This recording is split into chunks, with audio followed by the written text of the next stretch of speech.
Welcome everyone to this live podcast on Twitch, where you can find the news from the research industry and how our researchers keep on researching on various topics and domains to keep our lives better, of course. And yes, this article posted on our website named percentage.com. So if you're willing to check it out, please check it out. Otherwise, listening to this podcast will be enough for you guys, as it acts like an archive on the daily basis, providing you the information from the research industry. So let's get started without wasting any further time. The first topic of the day is deforestation free supply chain pledges a barely impacted forest clearance in the Amazon. Okay, let's see. More companies must make and implement deforestation supply chain commitments in order to significantly reduce deforestation and protect diverse ecosystems, says researchers. Of course, man. Corporate pledges not to buy soya beans produced on land deforested after 2006 have reduced tree clearance in the Brazilian Amazon by just 1.6% between 2006 and 2015.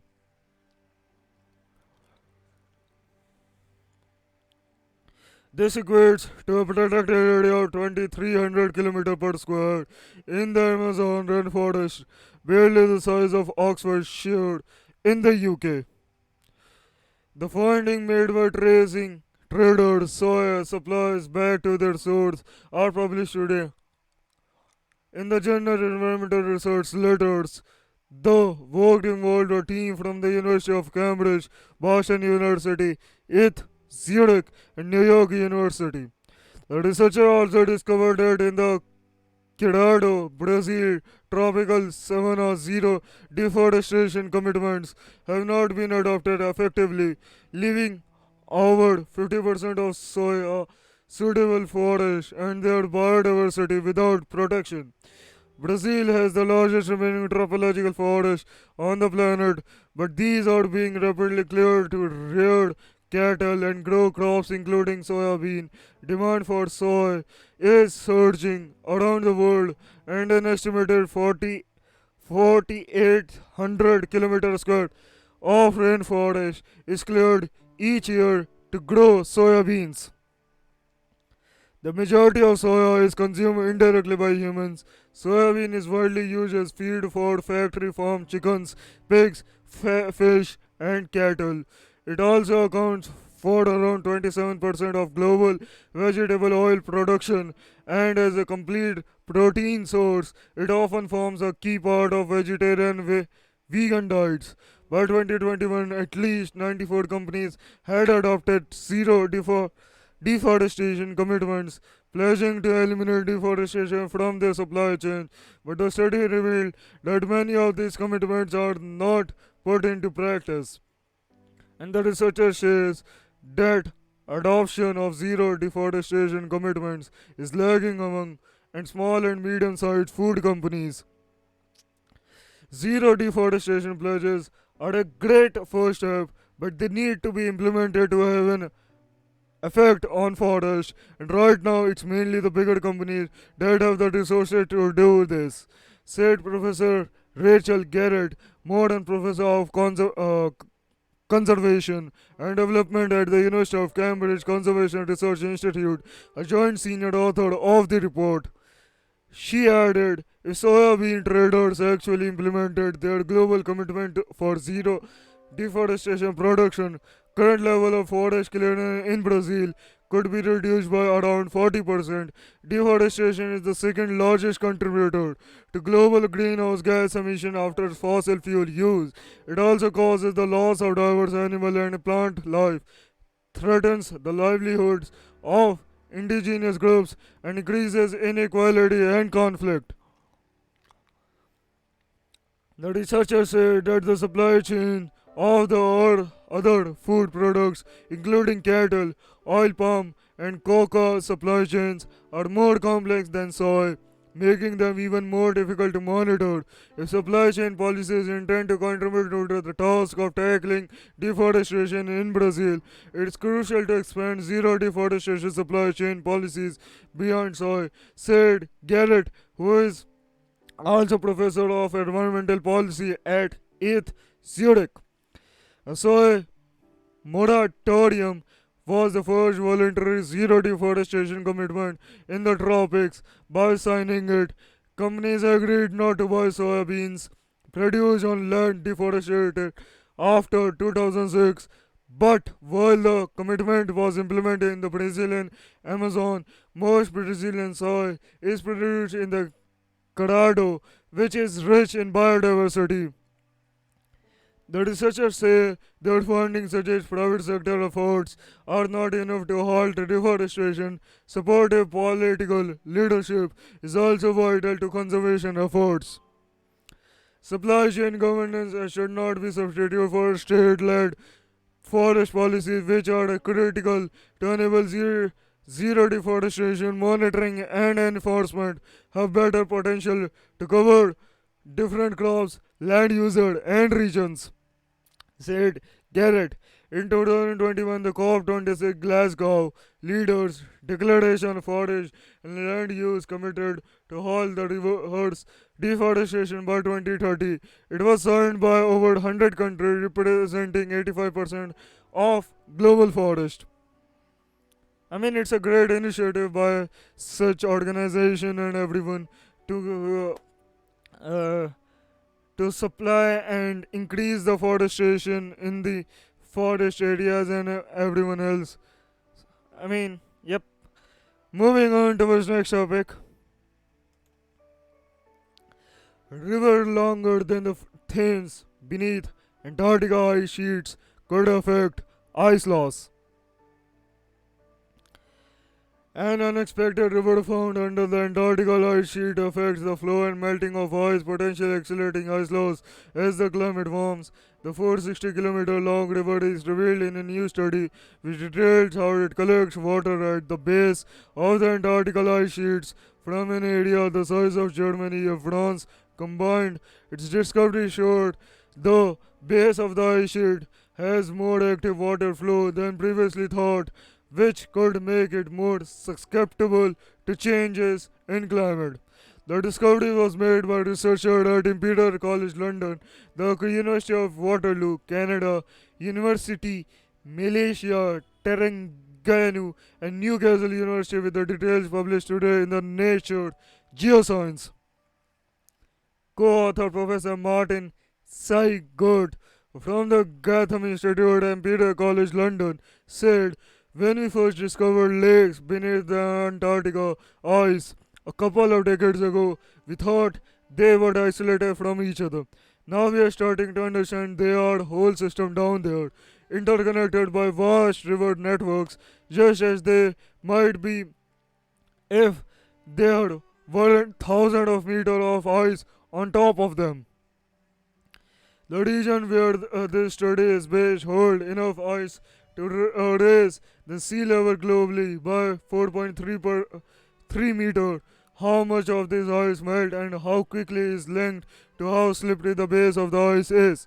The newly discovered river system could strongly influence this process. Water can appear beneath ice sheets in two main ways: from surface meltwater running down through deep crevices, or by melting at the base caused by the natural heat of the earth and friction as the ice moves over land. However, the ice sheet around the North and South Pole have different characteristics. In Greenland, the surface experiences strong melting over the summer months, where immense amounts of water channel down through deep crevices called moulins. In Antarctica, however, the surface doesn't melt in sufficient quantity to create moulins, as the summer are still too cold. It was thought this meant that there was relatively little water at the base of the Antarctica ice sheets. Okay. The new discovery turned this idea on its head, showing there is sufficient water from basal melt alone to create huge river system under kilometer thick ice. The discovery was made through a combination of airborne radar surveys that allowed researchers to look beneath the ice and modeling of the ice sheet hydrology. The team focused on a largely inaccessible and understudied area that includes ice from both the east and west Antarctica ice sheets and reaches the Weddell Sea. That such a large system could be undiscovered until now is testament to how much we still need to learn about the continent, says lead researcher Dr. Kristen Doe from the University of Waterloo. She said, from satellite measurement, we know which region of Antarctica are losing ice and how much, but we don't necessarily know why. This discovery could be a missing link in our models. We could be hugely underestimating how quickly the system will melt by not accounting for the influence of these river systems. Only by knowing why ice is being lost can we make model and prediction of how the ice will react in the future under further global heating and how much this could raise global sea levels.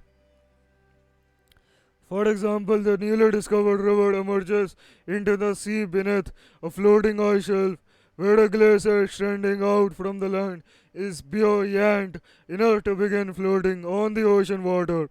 The fresh water from the river, however, churns up warmer water toward the bottom of the ice shelf, melting it from below. Co-author Dr. Neil Ross from the University of Newcastle said previous studies have looked at the interaction between the edges of ice sheets and the ocean water to determine what melting looks like. However, the discovery of a river that reaches hundreds of kilometers inland, driving some of the processes, shows that we cannot understand the ice melt fully without considering the whole system, ice sheet, ocean, and fresh water. The existence of large under ice rivers also need to be taken into account when predicting the possible consequences of climate changes in the region. For example, if summers warm enough to cause enough surface melt that the water reaches the base of the ice sheet, it could have large effects on the river system, potentially tipping Antarctica to a Greenland-like state where ice loss is much faster.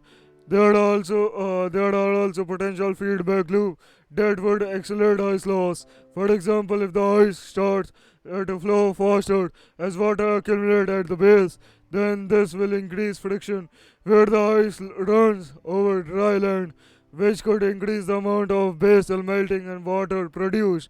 The team are now looking to gather more data about all the mechanisms from surface to apply their models to other regions and provide a better understanding of how a changing Antarctica could change the planet. I mean, this is the uh, research or finding given by a researcher on this Antarctica region that have been predicted, but the result shows differently. So it's been provided by our scientist and researcher, of course. Okay, moving on to our next topic. First, our study shows bumblebees play. Okay, let's see. Bumblebees plays according to new research led by Queen Mary University of London, published in Animal Behavior.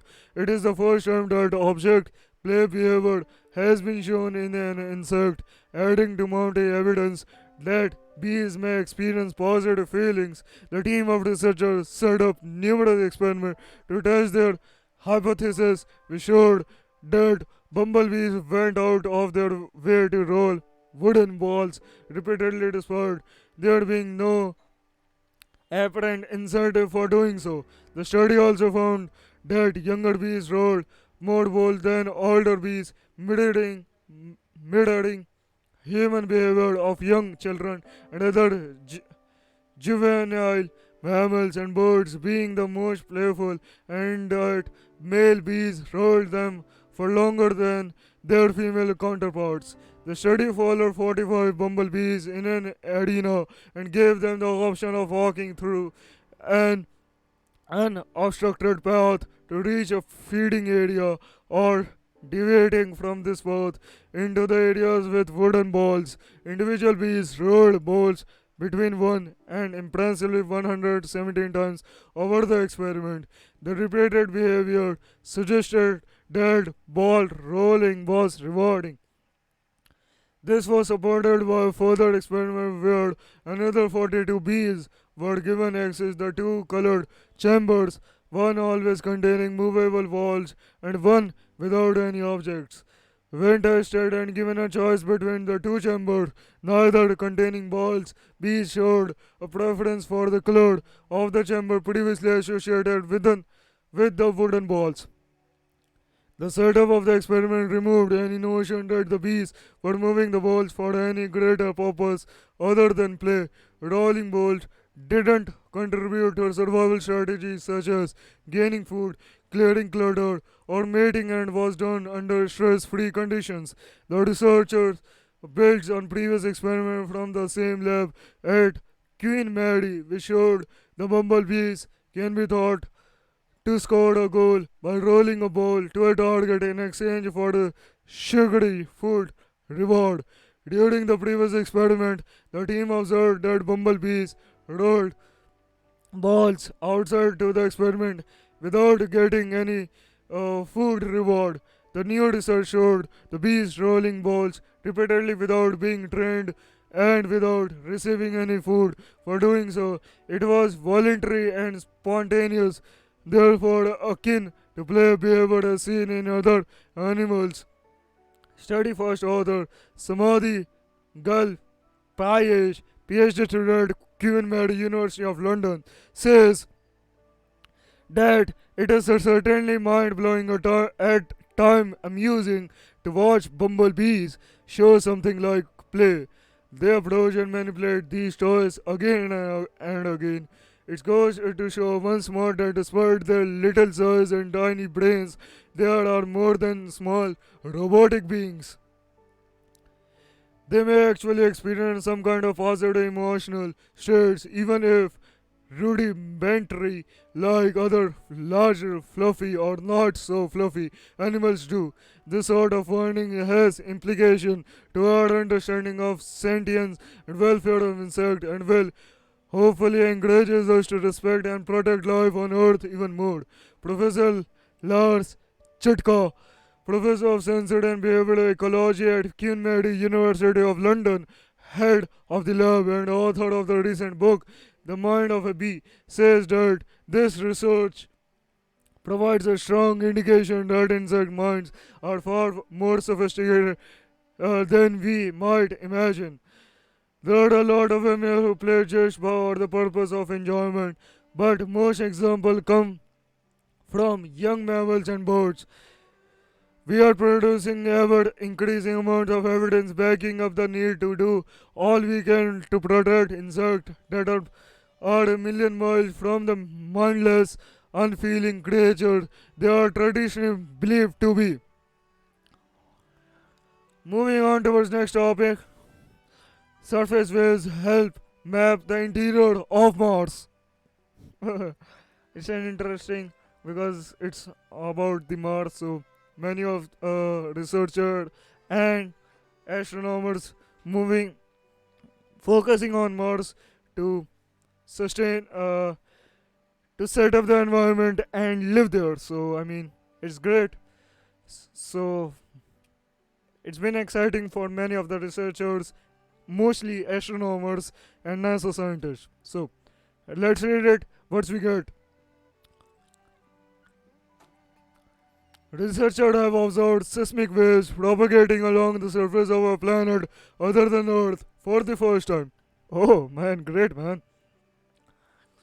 The Mars quakes that result from two large meteorites that hit Mars were recorded by NASA inside lander and analyzed at 8th Zurich in collaboration with the Inside Science team, which include researchers from the University of Maryland.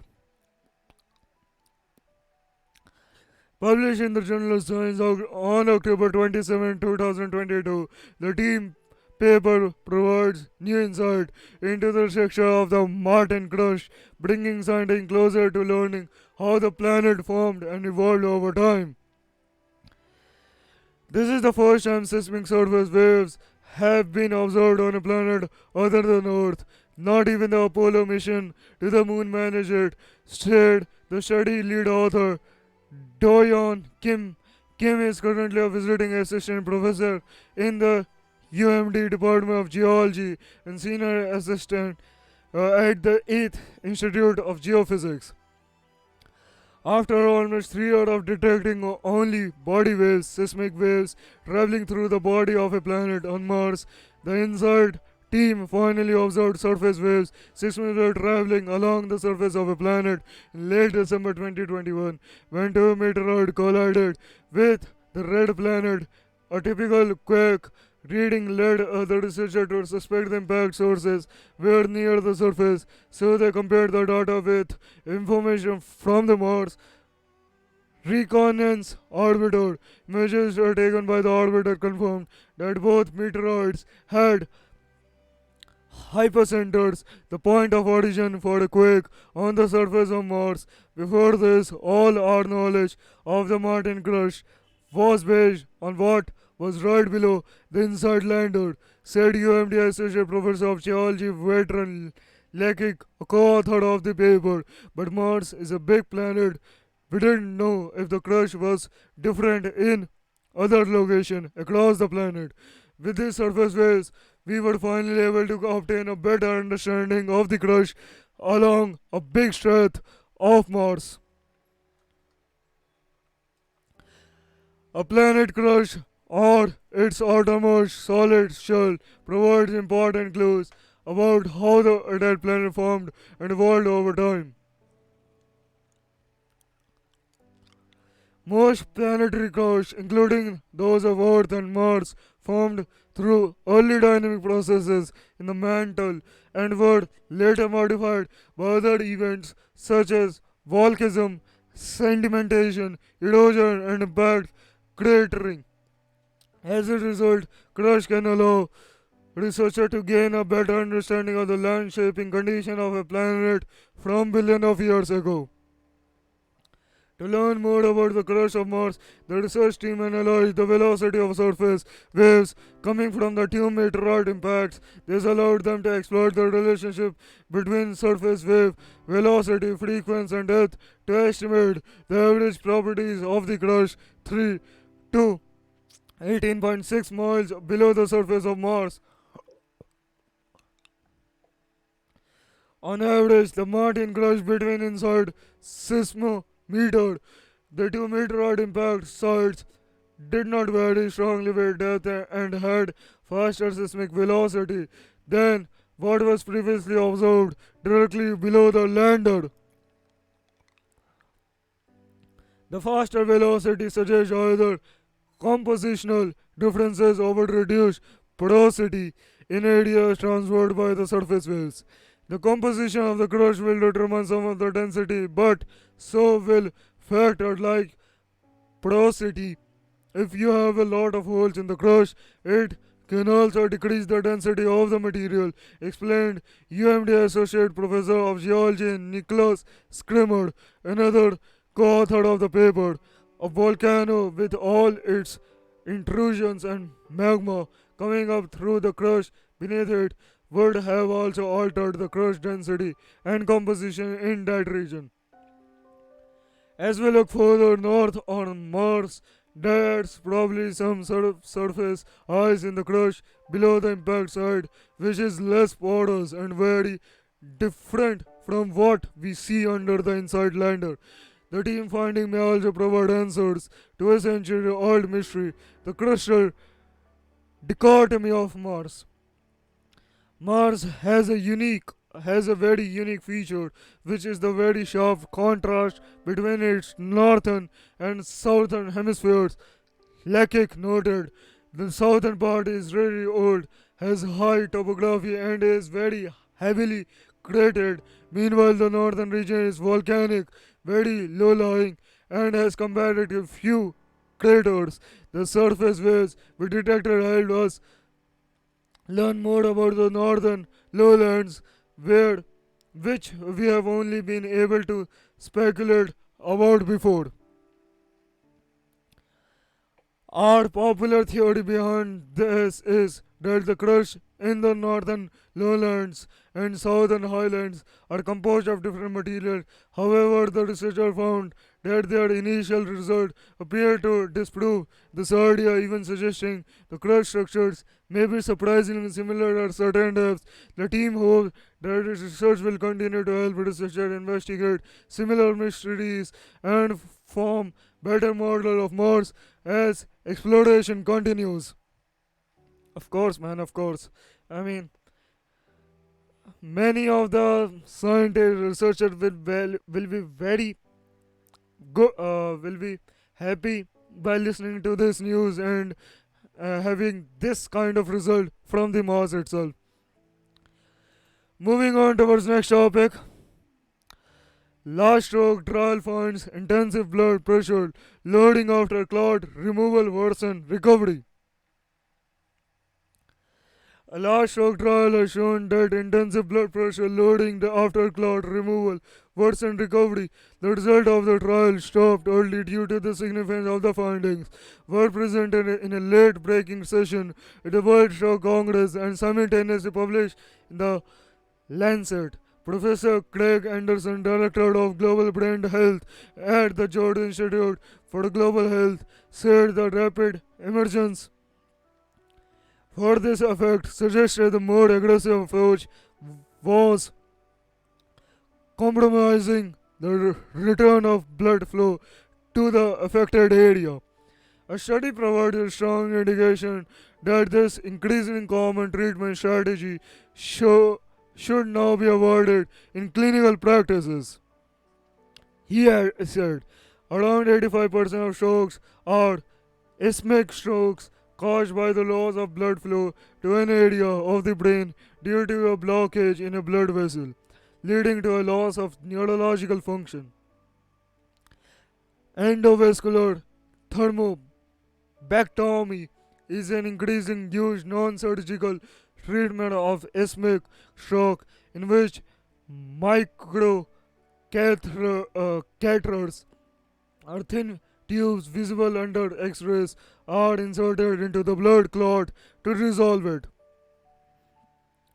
A potential downside of this new widely used and effective treatment is that the rapid return of blood supply to an area that has been deprived of oxygen for a while can cause tissue damage known as reperfusion injury, said Professor Anderson.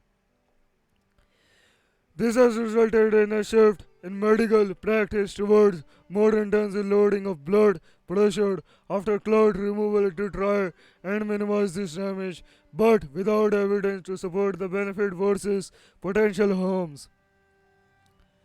To try and address the evidence gap, researchers recruited 816 adults with acute ischemic stroke who had elevated blood pressure after clot removal from 44 centers in China between July 2020 and March 2022. They had an average age of 67, just over a third were female.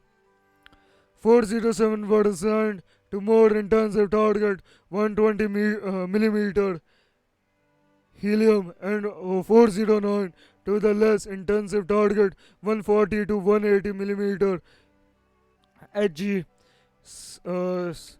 systolic blood pressure control, with the target to be achieved within 1 hour of entering the study and sustained for 22 hours. Researchers looked at how well the patients in both groups recovered according to a standard measure of disability ranging from 0 1 for a good outcome without or with symptoms with no disability score or 2 to 5 indicating increasing level of disability and dependency and a score of 6 being death. Patient in the more intense intensively treated group had significantly worse scores on the scale compared to those allocated to those treated less intensively. Compared to the less intensive group, they had more early brain tissue deterioration and the major disability at 90 days, but there were no significant differences in brain bleeds, mortality, or serious adverse events. Patients who had their blood pressures more intensely controlled also rated their quality of life as significantly worse due to limitation on their physical abilities resulting from the stroke.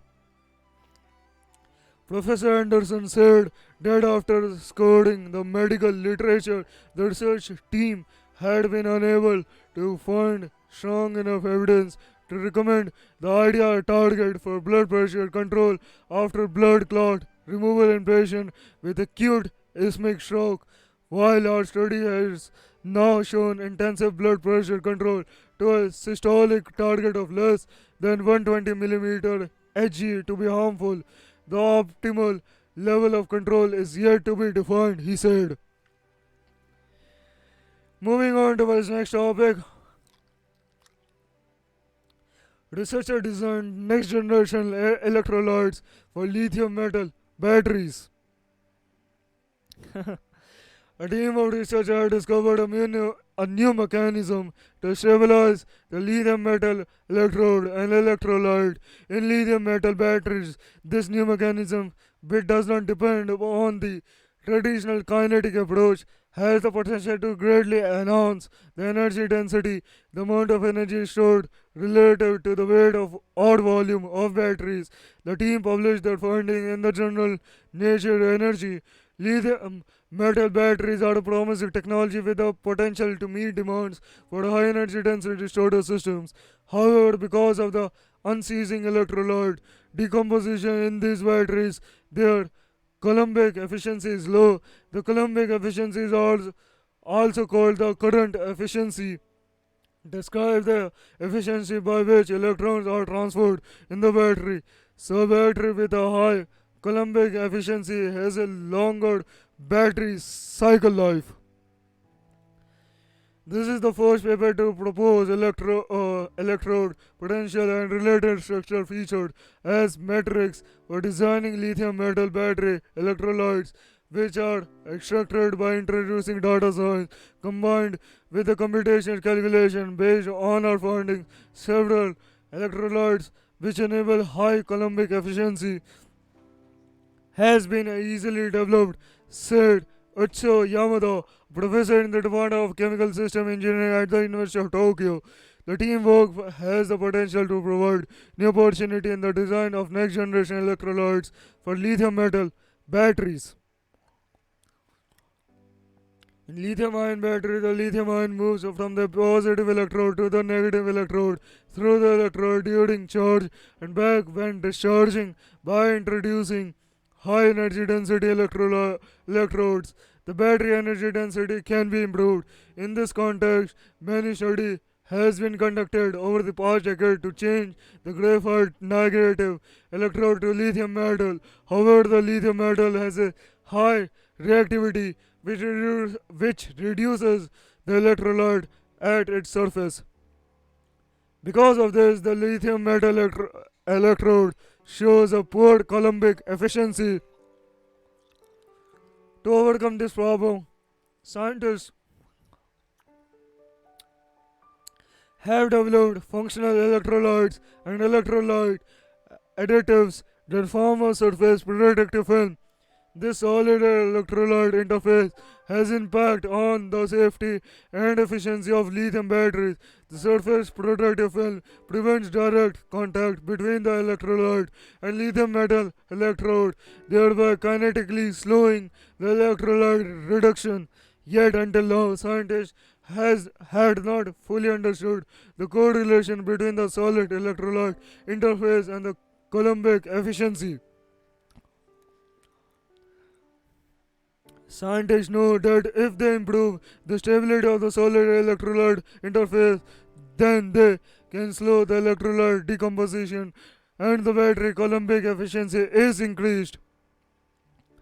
But even with advanced technology, scientists find it difficult to analyze the solid electrolyte interface chemistry directly. Most of the studies about the solid electrolyte interface have been conducted with indirect methodologies.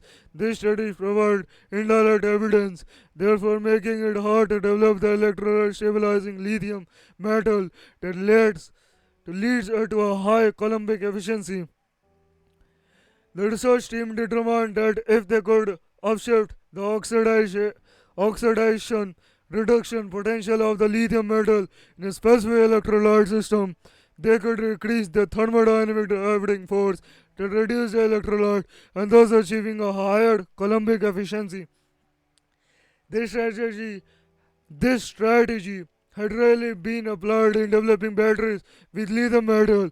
The thermodynamic oxidation reduction potential of lithium metal, which varies significantly depending on the electrolytes, is a simple yet overlooked factor that influences the lithium metal battery performance, said Utsuo Yamada. The team studied the oxidation reduction potential of lithium metal in 74 types of electrolytes. The researcher introduced a compound called ferrocene into all the electrolyte as an IUPAC, International Union of Pure and Applied Chemistry, recommended internal standard for electrolyte potentials. The team proved that there is a correlation between the oxidation reduction potential of lithium metal and Coulombic efficiency. They obtained a high Coulombic efficiency with the upshifted oxidation reduction potential of lithium metal. Looking ahead to future work, the researcher team goals is to unveil the rational mechanism behind the oxidation reduction potential shift in more detail. We will design the electrolyte guaranteeing a Coulombic efficiency of greater than 99.95%. The Coulombic efficiency of lithium metal is less than 99% even with advanced electrolytes. However, at least 99.95% is required for the commercialization of lithium metal based batteries, said Uchio Yamada. This study was carried out in collaboration with the Naga Institute of Technology. Moving on to our next topic,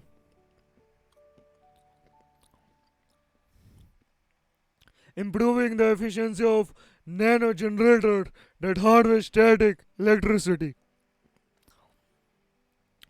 Triboelectric energy is the scientific term of static electricity for or the energy that is created who two surfaces rub against each other. Electrons are exchanged between the two surfaces, charging of the surface after they are separated. For example, if a balloon is rubbed against air, it will cling to a wall, or if clothes in the dryer rub together, you may see sparks as you pull them apart.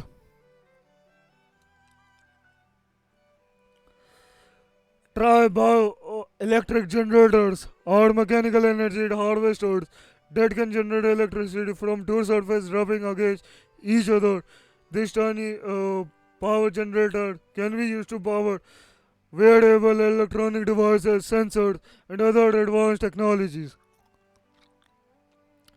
In a new paper, researchers theorized a new way to design bioelectric nanogenerators with constant inherent capacitance. Currently, these nanogenerators use a time-dependent inherent capacitance, but researchers suggest that this change could increase their energy conversion efficiency. The paper was published on October 26 in Nano Research. Bioelectric nanogenerators can provide a feasible way to convert mechanical energy into electricity, said Yufan Hu, a professor at the School of Electronics at Peking University in China. With improved efficiency and sensitivity, even very weak mechanical energy hidden in the environment can be caught and utilized. Capacitance is the ability of the generator capacitor to store electric charges. To prove that the constant inherent capacitance could work, researchers for develop a mathematical model to analyze the potential of the tri-bo electric nanogenerator with constant inherent capacitance. Then the researcher fabricated a version of the nanogenerator in order to test its efficiency and compare it to existing time-dependent inherent capacitance. The capacitor was charged using three different styles of power conducting circuit to test the performance of the two different tri-bioelectric nanogenerators. They found that both tri-bioelectric nanogenerator worked better on a full wave power circuit, but the constant inherent capacitance tri-bioelectric nanogenerator were able to store approximately two times the charge as the time-dependent inherent capacitance tri-bioelectric nanogenerators. This gives the constant inherent capacitance tri-bioelectric nanogenerators a big advantage. They, they also found that this form of nanogenerator could charge very quickly. The result of our study showed that tri-bioelectric nanogenerator with a constant capacitance designed and more significant for harvesting mechanical energy from the environment and delivering the load, said Hu. Finally, to prove how this type of tri-bioelectric nanogenerator could be used in a real-world application, researcher creates an anemometer based on the technology. An anemometer measures wind speeds and direction. When the kinetic energy of the wind moved the curves of the anemometer, the tri-bioelectric nanogenerator was able to turn that information into electrical signal which could be processed as a measurement of the wind speed. The anemometer was able to process the information in a real time and send it to the researcher.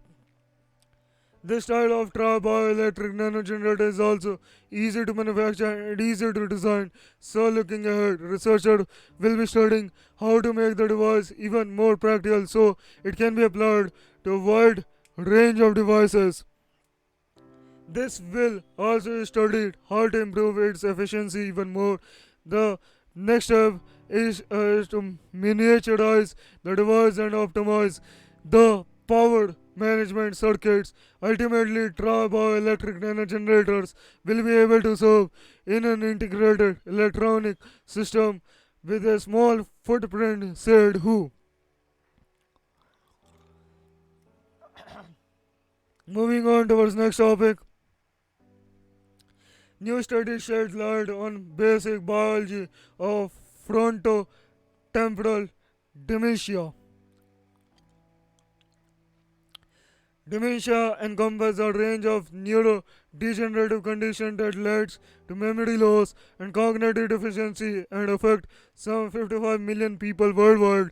Yet, despite its prevalence, there are few effective treatments in part because scientists still don't understand how exactly dementia arises on a cellular and molecular level. The team, led by scientists at Harvard Medical School and Harvard T.H. Chan School of Public Health, has made progress in unraving the mechanism underlying a type of dementia that strikes early in life. In a study published October 7 in Nature Communication, researchers discovered that a genetic form of frontotemporal dementia (FTD) is associated with accumulation of specific lipids in the brain, and this accumulation results from a protein deficiency that interferes with cell metabolism. The result, based on experiment in human brain cells and in human models, provide new insight into FTD that could inform the design of new therapies. Additionally, the findings highlight a mechanism of metabolic disruption that may be relevant in other forms of neurodegeneration, the researcher said. A black box. There are several different types of dementia, each with complicated genetics that involve various mutation. FTD characterized by loss of cells in the frontal and temporal lobes of the brain accounts for 5 to 10% of dementia cases, often diagnosed in patients between 45 and 65 years old. The genetic form tend to cluster in families around 50% of the time. FTD is linked to a specific mutation in the GRN gene, which causes the brain cell to stop making a protein called progranulin. Previous studies have linked progranulin to parts of the cell called lysosomes, which are responsible for cleanup and other metabolic activity in cells. However, the function of the protein, including its role in the lysosome, has remained a sort of a black box, said co-senior author Wade Harper, the Bird and Natal Weller Professor of Molecular Pathology in the Department of Cell Biology in the Brathwaite Institute at HMS. Harper collaborated on the study with co-senior author Tobias Walter and Robert Ferris Jr., who were professor of cell biology at HMS and professor of molecular metabolism at Harvard Chan School. When they conducted the research, as well as lead author Sebastian Boland, a former research fellow in the Ferris and Walter Lab, and Sharon Swarup, a former research fellow in the Harper Lab. The researcher initially found that progranulin deficient human cell lines and mouse brains, as well as brain cells from patients with FTD, had an accumulation of gangliosides, lipids commonly found throughout the nervous system. Next, the team used recently developed technology for purifying lysosomes to analyze the type of and amount of proteins and lipids present inside them. Using this technique, the scientists found that lysosome in these cells and tissue from brains with FTD had reduced level of progranulin as well as lower than normal levels of a lipid called BMP, which is required to break down gangliosides, the lipids commonly found in the central nervous system. However, when researchers added BMP into cells, they observed that these cells accumulated far lower levels of gangliosides. Together, the findings suggest that progranulin in lysosome helps maintain the BMP levels needed to prevent gangliosides from accumulating in brain cells buildup that may contribute to FTD. We have uncovered a role of progranulin in supported proper degradation of gangliosides, which also showing that it may be possible to correct the problem. Ferris said. Peoples are already working on treatment that involve giving patients a source of progranulin, and our results are consistent with that approach potentially being therapeutical beneficial. Walter added, moreover, it may be possible to develop therapies that focus on replacing BMP rather than progranulin, he said, and thus target different part of the mechanism. The researchers also think that a similar lysosome-based mechanism could be relevant for neurodegenerative disease beyond FTD, an idea that they note is rapidly gaining ground in the field. The lysosome may be a key feature of many kinds of neurodegenerative disease, but these diseases likely all connect with the lysosome in different ways. Harper said, for example, scientists already know that a protein implicated in a genetic form of Parkinson's disease control aspects of lysosomal function. More research is needed, Farsi added, to understand precisely how various lipids and proteins interact with lysosome within the context of the different neurodegenerative diseases. Now, the researchers are studying several genes linked with lysosomal function, including genes associated with lysosomal storage disease, to find connection between them. A central remaining question is how progranulin elevates BMP levels in the brain. Additional studies are needed to further elucidate the step of the mechanism the team uncovered to explain how lipid accumulation translates into cognitive decline. The study demonstrated the power of collaboration and following the science, Walter said. By using the right tool and asking the right detailed question, you can sometimes uncover things that are unexpected.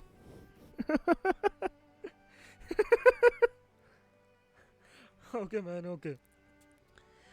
Moving on to our next topic. I mean, it's great for the people who are into uh, more like in the neuroscience, more who are into those things. So, I mean, great for you guys. New method to determine the dimensional of complex network through hyperbolic geometry. Reducing reductant information to find simplifying patterns in dataset and complex network is a scientific challenge in many fields. Moreover, detecting the dimensionality of the data is still a hard to solve problem. An article published in the journal Nature Communication presents a method to infer the dimensionality of complex network through the application of hyperbolic geometrics, which captures the complexity of relational structure of the real world in many diverse domains. Among the authors of the study are the researcher M. Anglias Sedeno and Martin Boguna from the Faculty of Physics and Institute of Complex Systems of the UBX and the Pedro Almargo from the Higher Technical School of Engineering of the University of Sevilla. The study provides a multidimensional hyperbolic model of complex network that reproduces its connectivity with an ultra low customizable dimensionality for each specific network. This enables a better characterization of its structure, example at a community scale, and the improvement of its predictive capability. The study reveals unexpected regularities such as the extremely low dimensions of molecular network associated with biological tissues, the slightly higher dimensionality required by social network and the internet, and the discovery that brain connect connectomes are close to three dimension in their automatic organization. Hyperbolic versus Euclidean geometry. The intrinsic geometry of data sets or complex network is not obvious, which becomes an obstacle in determining the dimensionality of real networks. Another challenge is that the definition of distance has to be established according to their relational and connectivity structure, and this also requires sophisticated models. Now, the new approach is based on the geometry of complex networks and more specifically on the conformational geometric model or HD model. This model, which we have developed in the previous work, describes the structure of complex network based on fundamental principles, says the lecturer M. Anglias Acria Research at the Department of Condensed Matter Physics of the UB. More specifically, the model postulates a law of interconnection of the network elements or nodes, that is, gravitational nodes that are closer in a similarity space, a spherical geometry in d dimensions, and with more popularity and extra dimension corresponding to the importance of the node, are more likely to establish connections. In the study, the similarity and popularity variables are combined to give rise to hyperbolic geometry of the model, which emerges as the natural geometry representing the hierarchical architecture of complex networks.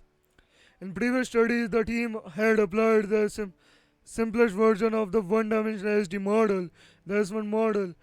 They explained many typical features of real-world networks: the small world property, the 6 degree of separation, the heterogeneous distribution of the number of neighbors per node, and the high levels of transitive relationship triangle connection that can be illustrated with the expression "my friends is also my friend." Of course, man, of course. In addition, the application of statistical inference technique allows us to obtain real network maps in the hyperbolic plane that are congruent with the established model.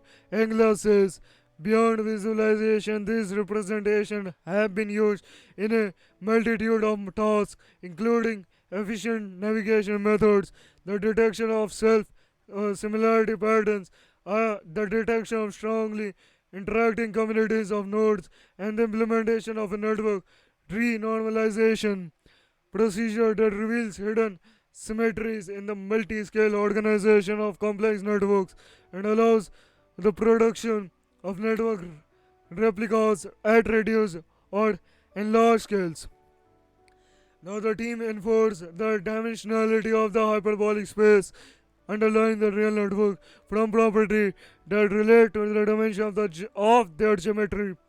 In particular, the work measured the statistics of higher order cycles, triangle squared, pentagons associated with the connections.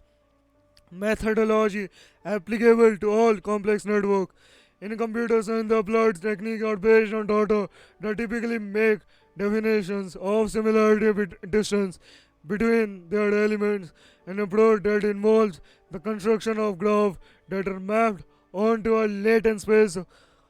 Elicidian features are estimates of the dimensionality of the complex network are well below our estimate based on Euclidean space, since hyperbolic space is better suited to represent the hierarchical structure of real complex network. For example, the internet only requires d equals 7 dimension to be mapped into the hyperbolic space of our model, whereas this name is multiplied by 6 and scale to d47 in one of the most recent techniques using Euclidean space, says Professor Marian Boguna.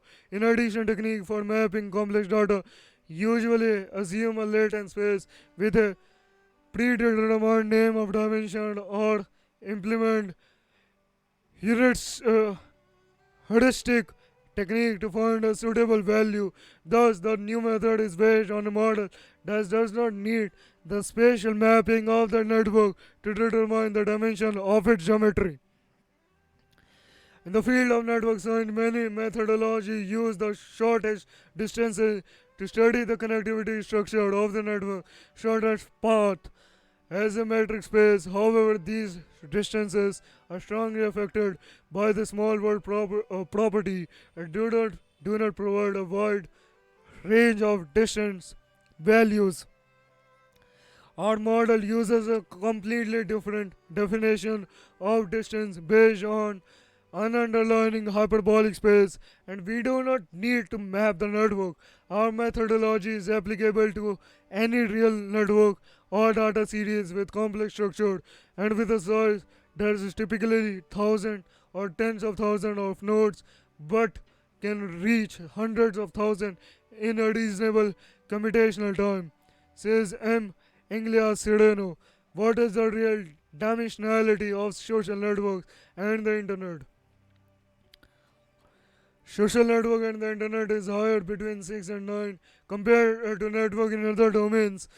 According to the study findings, however, it is still very low, 6 to 7 times lower compared to that obtained by other method. This reflects the fact that interaction in these systems are more complex and determined by a great variety of factors. On the other hand, friendship based social networks are at the top of dimensionality ranking. This is an unexpected result since one might think that friendship is freer type of effective relationship, but are resulting to the fact that homophily in human interaction is determined by multitude of sociology factors such as age, gender, social class, beliefs, attitudes or interests, says M. Anglia Sedino. In the case of the internet, even though it is technological network, its greater dimensionality reflects the fact that for an autonomous system, connecting does not mean only accessing the system as might think at first. On the contrary, many different factors influence the formation of these connections, and as a consequence, a variety of other relationships may be present. Example: supplier client, peer to peer, exchange based peering, etc. What is really surprising, both of our social network and the internet, is that our theoretical framework, which doesn't use any annotations about connection beyond their existence, is able to capture this multidimensional reality that is not explicit in our data, concludes the team. They are now working on constructing hyperbolic multidimensional maps of the complex network that are congruent with the theoretical framework established by the HD model. Moving on to our next topic, engineer develop a rechargeable aqueous battery with a magnesium metal anode.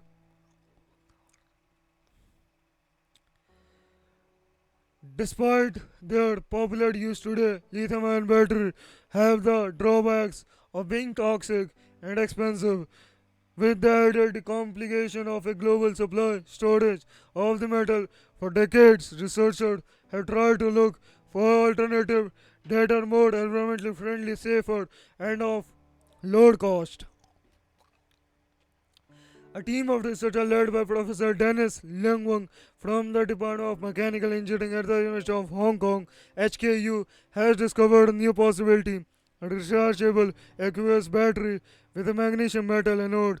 The innovation opens a new direction for the development of post lithium ion batteries. The team findings, which were published in the ACS Energy Letters in an article titled Reversibility of a High Voltage CI Regulated Aqueous Mg Metal Battery Enabled by Water in Salt Electrolyte, focus attention on the overlooked rechargeable aqueous magnesium metal batteries, of course.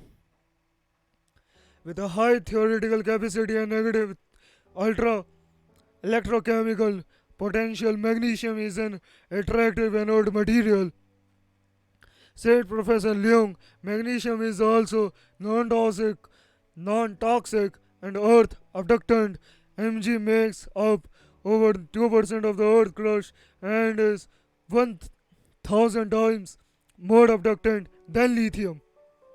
Mg metals were long considered difficult to use in battery because of their high reactivity. Mg is passivated when exposed to moisture, forming an impermeable oxidation film that blocks redox reaction. Most researchers studied Mg batteries with non-aqueous organic electrolytes, but they are often costly, unstable, and poorly conductive. Professor Young maintains that aqueous electrolytes do offer a safe, low-cost solution despite the challenge posed by magnesium sensitivity to moisture. It would make a promising candidate for low-cost and sustainable batteries if we can unblock the potential of aqueous Mg batteries. And that is what his team has discovered. They found that the contrary to traditional belief, rechargeability can be achieved in an aqueous Mg battery system. The magnesium passivation film can be regulated using an aqueous colloid based Water in salt electrolyte. A water in salt electrolyte is a supersaturated mixture where the mass of solute outweighs that of the solvent. The limited availability of free water in the water in salt electrolyte restricts water decomposition and addresses the main cause of passivation, explained Dr. Wending Pan, postdoctoral fellow from the Department of Mechanical Engineering, who specialized in the study of water in salt electrolytes.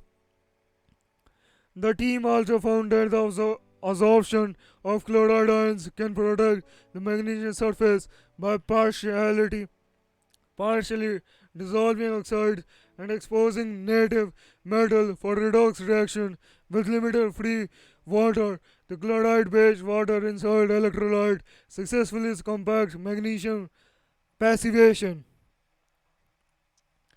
Using the novel water in salt electrolyte, the original passivation film can be converted into a conductor metallic oxide layer, providing ionic pathway for rechargeable battery operations, said PhD student Ki Wang Leong, who studied the surface of the magnesium anode in detail. The resulting battery demonstrated excellent rechargeability for more than 700 stable cycles with a large discharge plenty of 2.4 to 2.2 volt, which exceeds the cell voltage of other multivalent ion batteries, including zinc metal and air metal batteries. Although the voltage is not yet comparable to commercial lithium ion batteries, its performance could be boosted by further development. The battery serves as a proof of concept and demonstrate for the first time the long-term cyclability of an aqueous Mg magnesium metal batteries, said Professor Leung.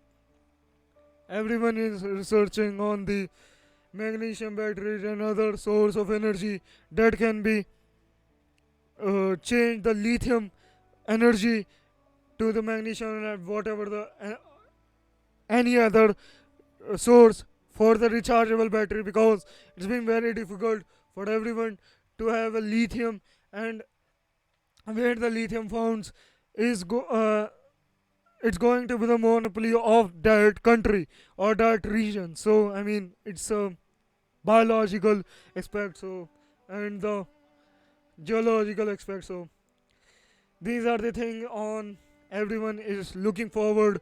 Every country, every developed country, developing country, everyone is doing those things. So okay, man, great one. At last, I just wanna say, you guys, stay curious, keep researching, stay healthy.